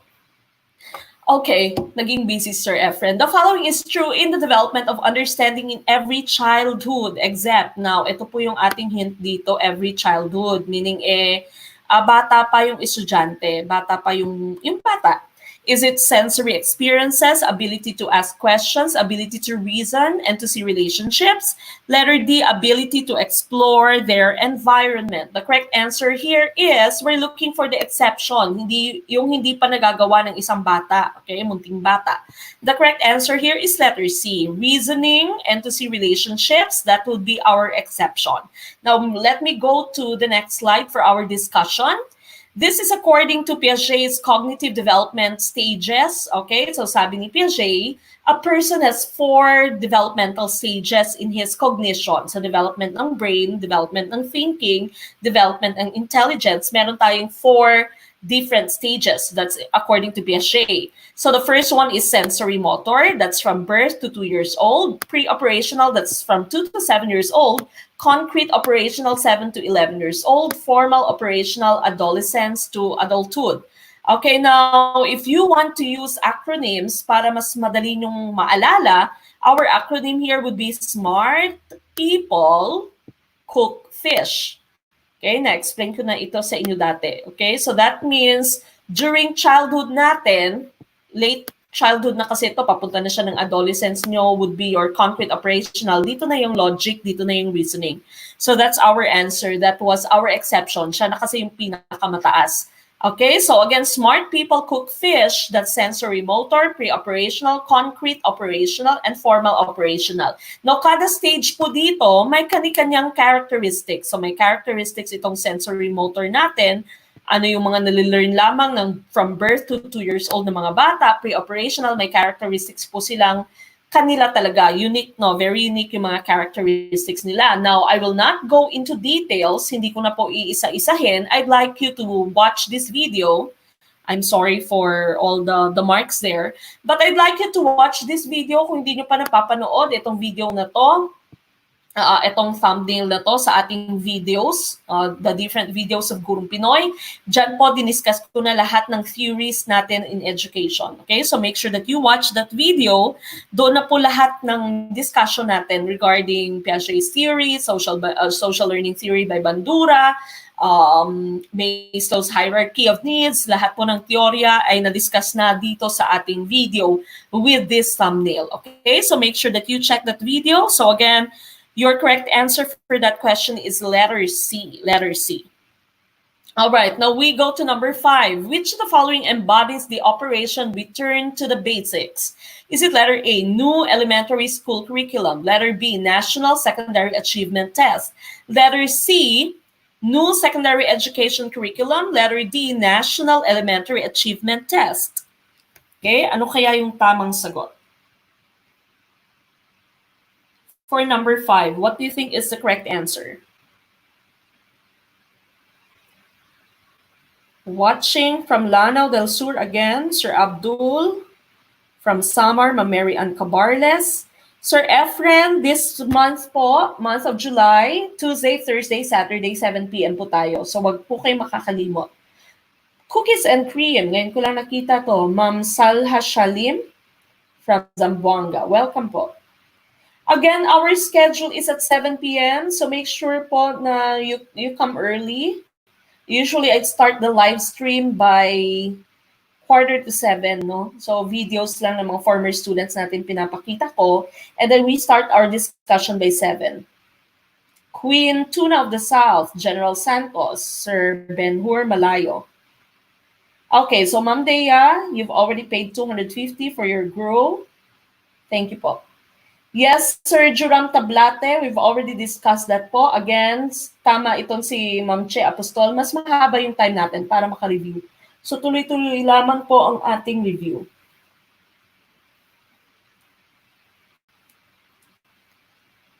All right, number 5. A lot of you are answering with letter A. Sir Loreto, panotice si Ma'am Dea. Yes, daming paayuda. Ano po siya, sir? Payment po niya yon for grow. Dito na po siya nagbayad. So Ma'am Annalisa, nagka-brown out, okay lamang po. From the hottest city to Gigarao, Ma'am Nida Alombro. Thank you, Sir Ben-Hur. Tuesday, Thursday, Saturday, 7 p.m. Don't forget. All right, now going back to our question here, which of the following embodies the operation return to the basics? This would be letter A, new elementary school curriculum. Tama po kayo. So yung binigay sa atin ng new elementary school curriculum or NESC natin is return to the basics. Diniclutter niya yung ating curriculum, no? Inalis niya lahat ng mga hindi necessary.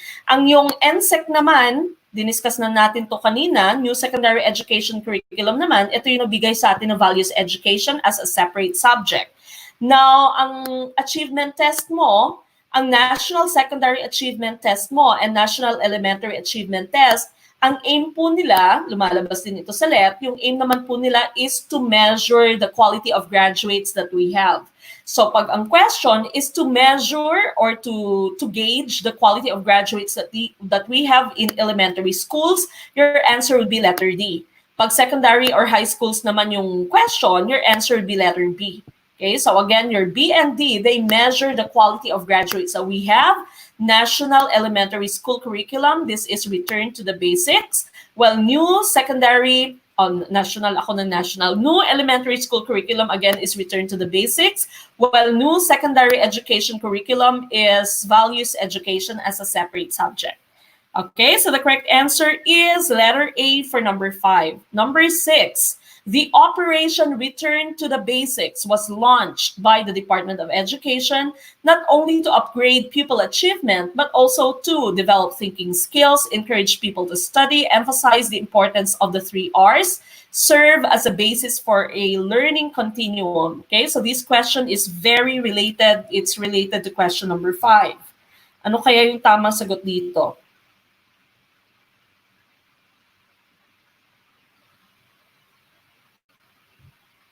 Ma'am Wenalyn, po pwede po kayong magbayad dito or through Palawan, Cebuana ML. If you want to pay po dito, nakikita niyo po yung parang dollar sign na nandyan sa chat box niyo. Po pwede niyo po yung i-press. Pwede po siyang magbayad through Paymaya, PayPal. Po pwede din po through GCash.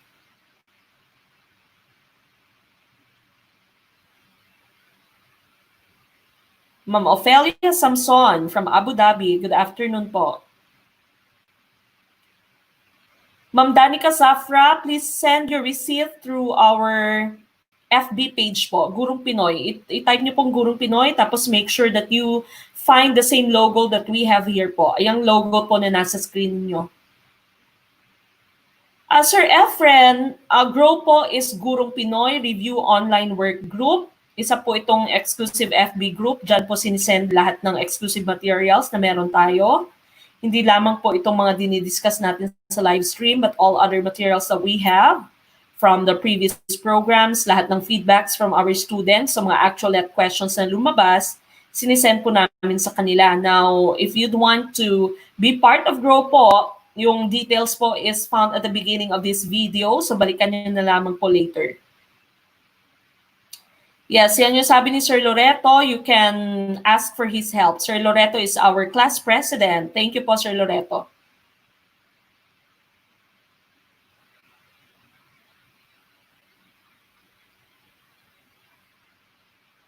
Okay, si Sir Jeffrey, sabi niya nagbayad siya through 7-Eleven.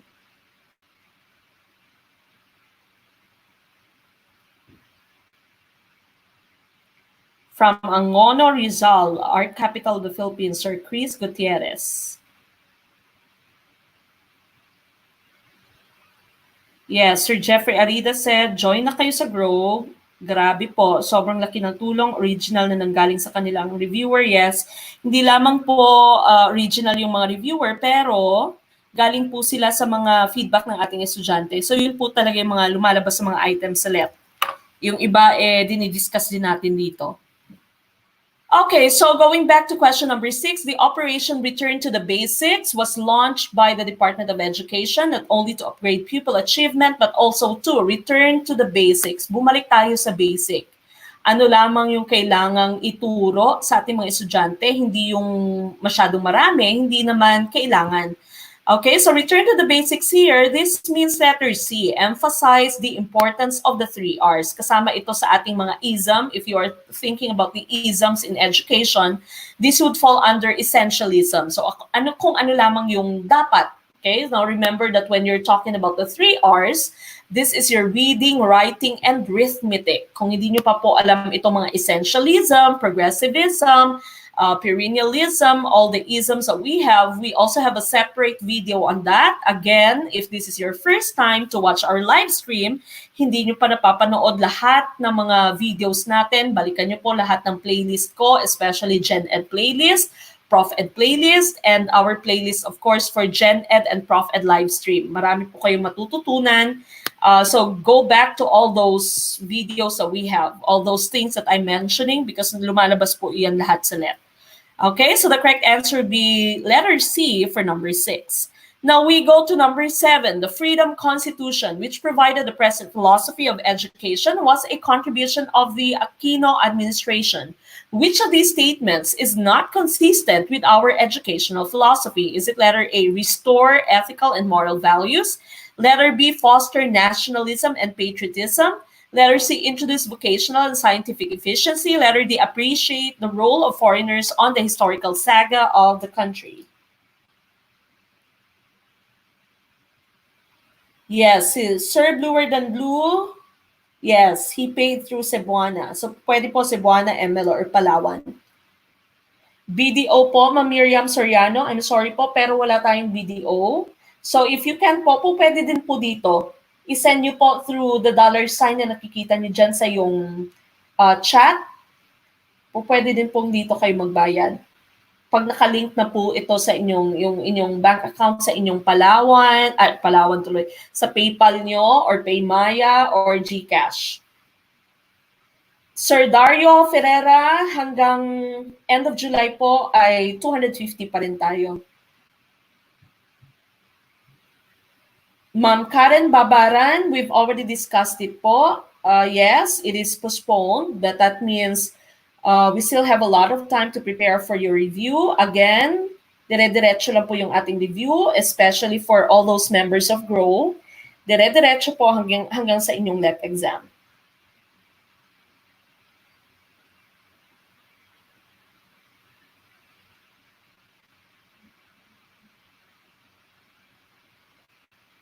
Okay, now we go to number 7. Going back to number 7, sabi dito na number 7 nyo, the Freedom Constitution provided the present philosophy of education, and it was a contribution of the Aquino administration. Which of these statements is not consistent? Hindi siya consistent sa ating educational philosophy. Hindi siya kasama sa ating educational philosophy.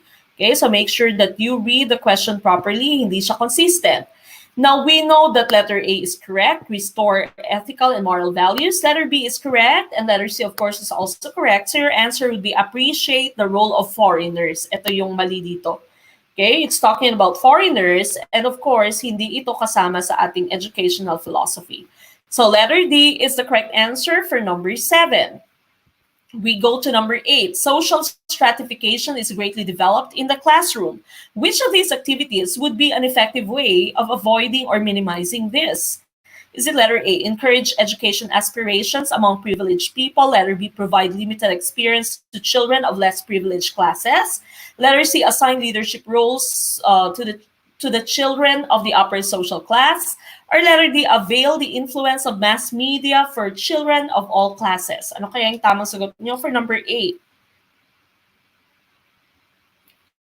Number 8, what do you think is the correct answer? Governor Miguel, thank you for your ayuda. Kada live stream, meron talagang paayuda si Gov. Maraming salamat po. Kala ko nga absent, Sir Miguel, hindi kita nakita, sir. Okay, but he's here pala. Yes, make sure that you become part of GROW. It's going to be a very big help sa inyo. Lahat po ng questions na sinishare ko doon ay yung mga lumalabas sa LET. And of course, it's very cheap. Okay, some other review centers, they also have their online review, but they would ask you to pay 5,000 pesos, for example. Okay, ganun lang din naman. Online lang din. Okay, but ours is only 250 pesos. Sir Miguel, na-late pala si Sir Miguel. Okay lang po yan, sir. Habol po tayo, po pwede din balikan later. From the land of promise, sa lugar din ng maraming durian, Davao City.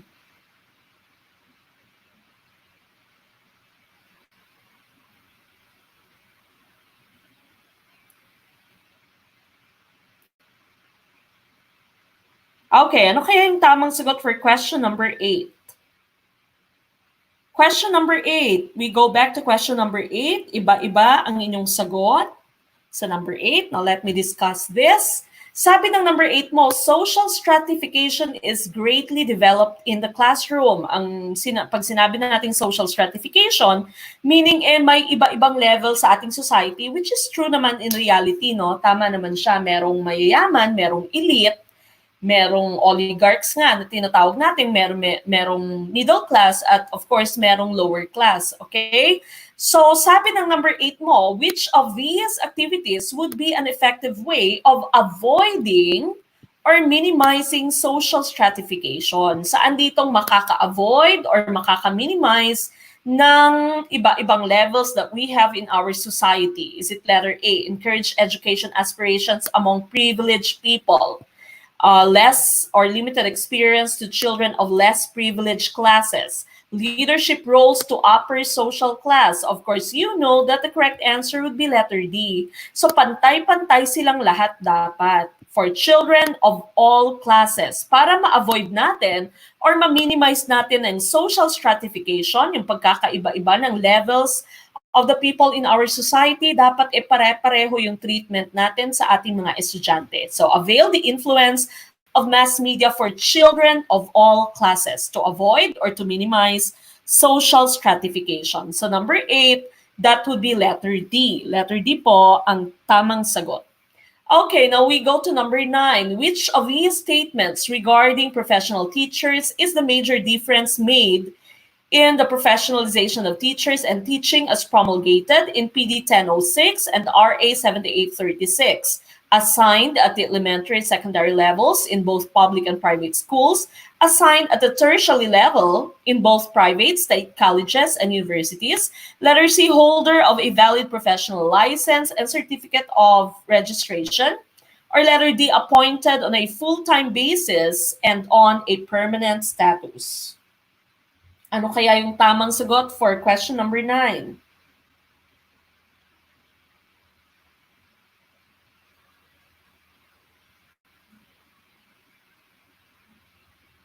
Ma'am Arlene Baliriado, na-late si ma'am, okay lang po.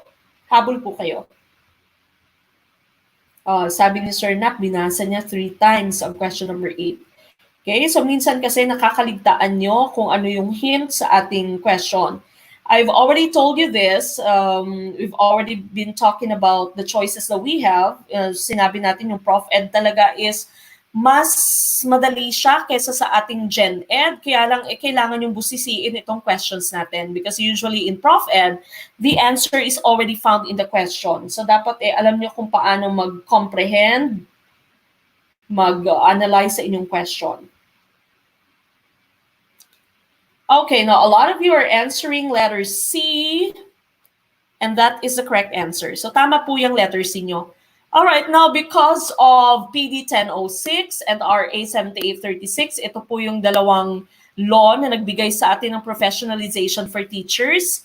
Okay, so because of this, under PD 1006 nyo po, meron na tayong exam, pero hindi pa po siya let. This is the exam was still PBET. Ang let niyo po started with RA 7836. I've already discussed this in the previous live stream. And that gave the teachers, or that made the teachers become holders of valid professional licenses and, of course, certificate of registration. So number 9 is letter C. Tama po yan. Okay, now we go to number 10. Manual aesthetic activities involving attitudes and feelings primarily express emotions and values, not thoughts. An example of these motor skills is baking a cake with background music, dancing and playing musical instruments. Letter C, saving a board for the wall of a book cabinet. Letter D, manipulating a bowling ball to achieve a strike. Okay, ano kaya yung tamang sagot sa ating question number 10? Yes, shout out sa lahat ng mga PL Marian natin. Ano nga yung PLM? Pamantasan ng lungsod ng Mandaluyong? Mandaluyong po ba, Ma'am Christine?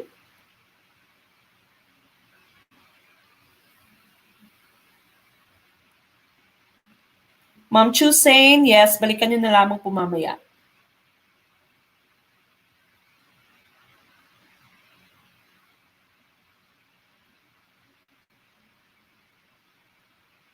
Ma'am GGCS, Miss Joan, nalate po ba si Ma'am?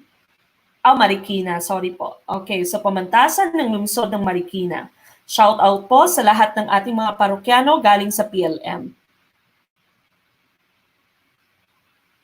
Okay, iba-iba na naman yung sagot nyo. May B, may C,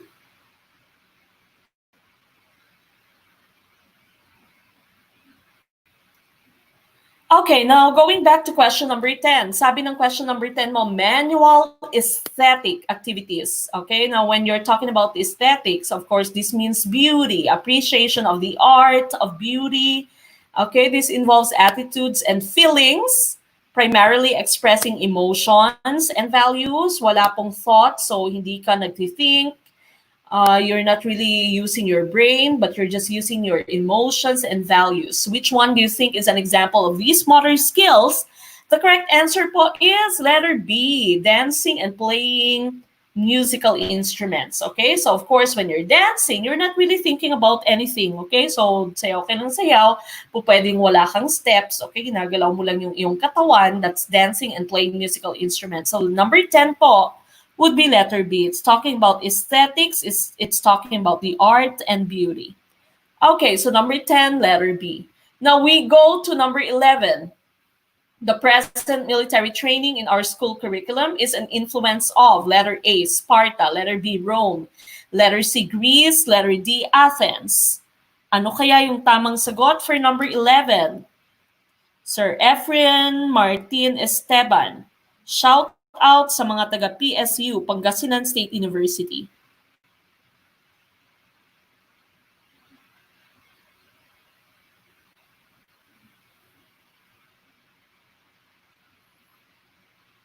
Okay, so some of you are answering letter A, B.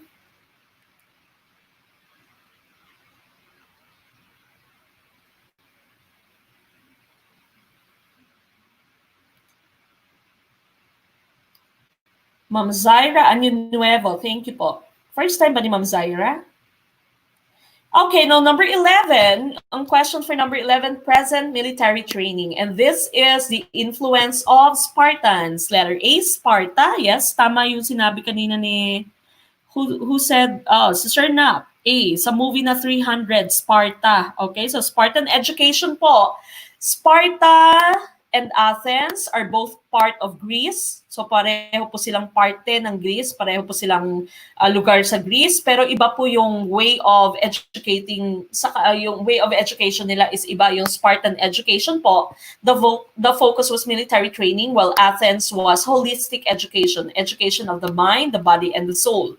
Ang Rome naman po, yung focus niya is to make moral or civic citizens. Okay, so good citizens of the country. That's the main goal of Roman education. Now, meron kasing variation itong yung tanong na to, at sa tanong na yon, merong isang version ng tanong na ito na wala yung Sparta. Okay, so pag wala yung Sparta, ang next choice niyo po would be Rome. Okay, not Greece, not Athens. Rome po would be your next choice. But in this case, since meron tayong Sparta, and we know that specifically, yung focus ng Spartan education is military training, that's the correct answer that we have. Now, if you haven't watched this video yet, yung live stream na yan with that thumbnail, diniscuss ko po lahat ng theories din with regards to our foundations of education. So try to watch that video. Make sure that you watch that video, and of course you check all the rest of the videos that we have.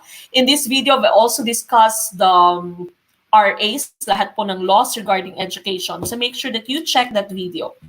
Okay, now we go to the next question, number 12. Whose philosophy influenced the present emphasis on character and values education in our school system? Is it Tagore? Letter B, Gandhi. Letter C, Confucius. Letter D, Buddha. Okay, Sir Chris Gutierrez, pa-shout out sa mga taga Siena College of Taytay. Taga Quezon City, hindi ko alam kung meron pa tayong ibang taga Quezon City, Ma'am Wenelin. Okay. Now, for question number 12, a lot of you are answering with the letter C. A lot of you kaya are correct, or a lot of you kaya ay mali. Okay, sabi ni Sir Loreto, 1,000,000% sure. Okay, the correct answer is letter C, Confucius. Tama po yan. Now, nandyan din po siya sa video na sinabi ko a while ago. Okay, so letter C, Confucius. Confucius po, of course, is very important. He has given us the golden rule. Okay, so do not do unto others what you don't want others to do unto you. Sabi po yan ni Confucius, the 5 basic relationships. All men should be treated equally, especially in terms of education. So yan po yung mga sinabi ni Confucius. He also believed in rituals. Kay Confucius din po yan. Now, what about the rest of the people that we have here? Rabindranath Tagore is the author of Gitanjali. Okay, he also became the first non-European to win the Nobel Prize in Literature. Make sure that you take note of that.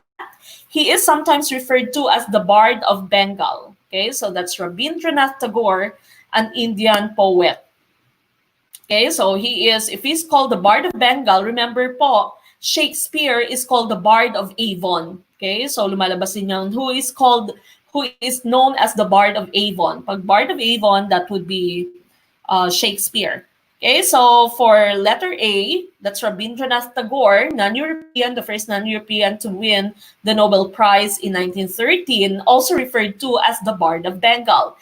Letter B, choice nyo, si Mohandas Gandhi, or Gandhi employed non-violent resistance to lead a successful campaign for India's independence from British rule. He is also called the father of the Indian nation. So nakikita niyo yung si Gandhi yung masyadong payat na leader dati ng India. Payat siya dahil he used non-violent resistance. Pag meron kasi siyang hindi gusto sa rules dati ng British, nagpupuwasa siya, hindi siya kumakain. Okay, so that was non-violent resistance by Gandhi. Okay, and of course, Buddha, ito yung pinapaniwalaan ng mga Buddhists natin. Okay, but number 12, of course, that would be Confucius. All right, now we go to number 13. The control and administration of all educational institutions shall be vested in the citizens of the Philippines as stipulated in. Is it letter A, PD 1006, letter B, PD 6A, letter C, 1987 Constitution, letter D, PD 176? Okay, ano kaya yung tamang sagot natin for question number 13?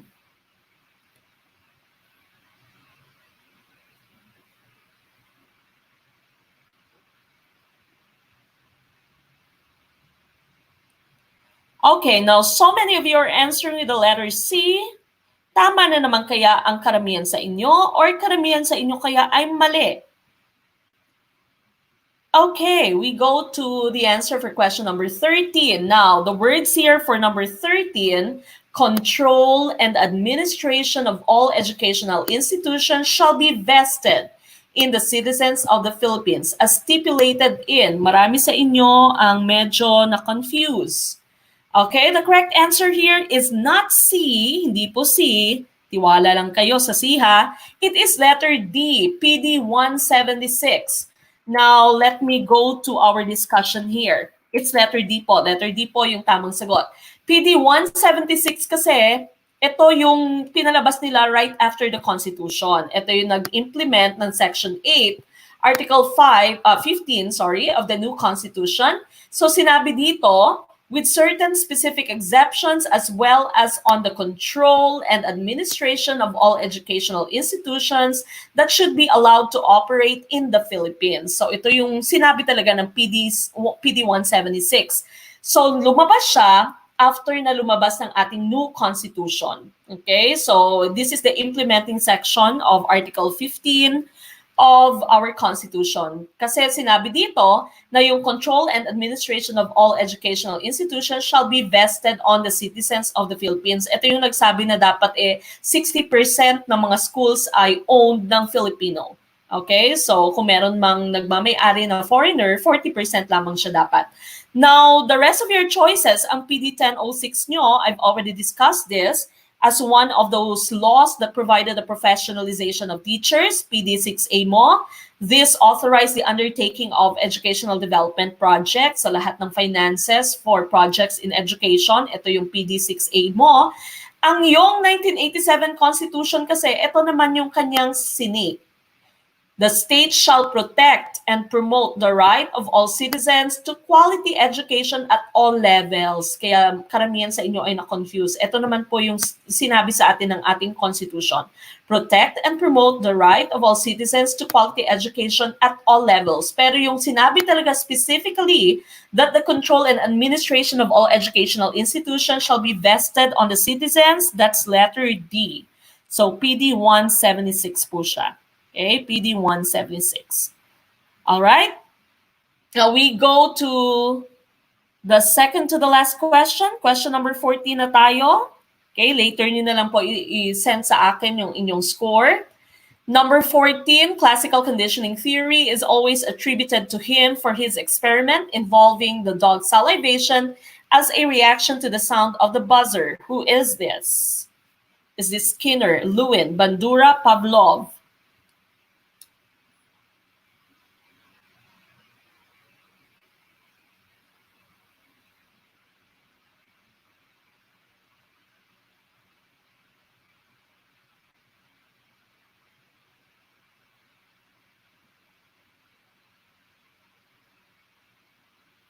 Okay. Marami sa inyo yung sasagot na naman ng D. Marami na naman kaya yung mali or this time kaya marami ang tama? All right, so going back to the second to the last question, classical conditioning theory is always attributed to him for his experiment involving the dog salivation as a reaction to the sound of the buzzer. Who is this? Of course, the correct answer is letter D. That's Ivan Pavlov. Now, again, I've already told you to go back to one of our videos, yung pinakita ko kaninang thumbnail, no? Nandun diniscuss ko na lahat ng ating mga theories, okay? So I will not be going into details on this. So Ivan Pavlov po would be for classical conditioning. Now, si Skinner naman, he gave us operant conditioning. So lahat ng terms ng ito, pag nakita nyo ito sa let, this is with regards to Skinner. So pag nakita nyo, reward, punishment, reinforcement, feedback, computer-aided instruction, at nandyan si Skinner sa inyong choice, that would be your correct answer, Skinner. Si Pavlov naman po, the terms that are associated with Pavlov would be your trauma, phobia, under po yan kay Pavlov. Okay, Pavlov, classical conditioning, trauma, and phobia.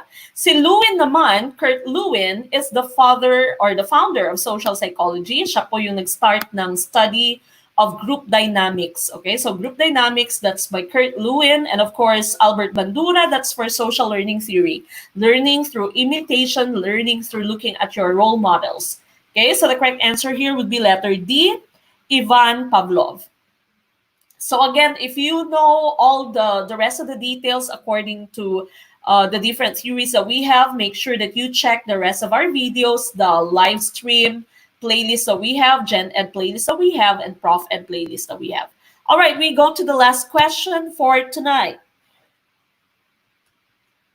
Okay, when the daughter is competing with the mother for the father's attention, the daughter is said to be experiencing letter A, sexual deviation, letter B, electrocomplex, letter C, identity crisis, letter D, Oedipus complex. What do you think is the correct answer for the last question? Yes, tama yan, Ma'am Caroline. Na-discuss ko na yung previous question natin sa isang video. Oh, PCSO, Pavlov, classical, Skinner, operant. That's a very good acronym.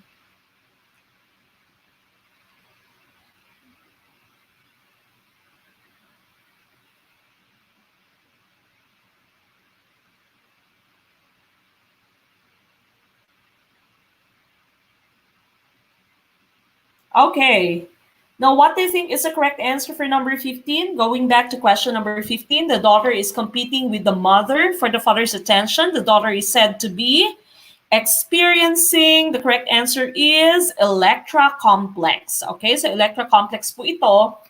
The daughter is competing with the mother for the father's attention. You call this Electra complex. Kabaliktaran po nito would be Oedipus complex. Sa Oedipus complex mo naman, the son is competing for the father for the mom's attention. Okay? Now, this is according to Freud's theory.